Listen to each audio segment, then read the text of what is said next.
Tell him. The man they were carrying was dead. He had been stabbed through the heart. Really, miss? And how can you be sure of that? I am a warrior of the Sever team. I know the different sounds of death. Now put our prisoner to the torture.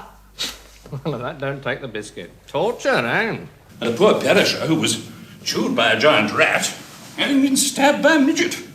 A midget? Angle of the wound. Oh, upon my soul. I'm sure we shouldn't be discussing such things in front of the fair sex. Forgive us, ma'am. What for? Well, for being so indelicate in the presence of a lady of refinement. Does he mean me? I don't think so. It's very interesting. You say you can tell the height of the attacker by the way the blade was thrust. Mm-hmm. But when aiming for the heart, we were always taught to strike under the breastbone. Upon my soul. Savage. Found floating down the Amazon in a hat box. A hat box?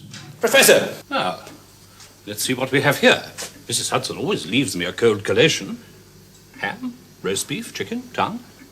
Those look like quail, unless I'm much mistaken. Wait. Yes, well, perhaps we shouldn't wait for your friend, the doctor. Help yourself, my dear. Plates on the end of the table. I'll just put a knob or two on the fire.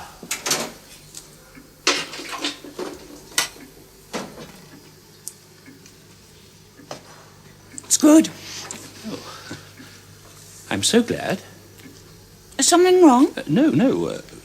Would you care for a knife or a fork?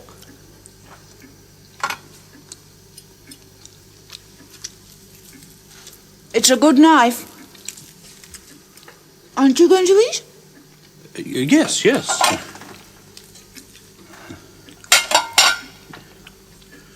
Just going to eat?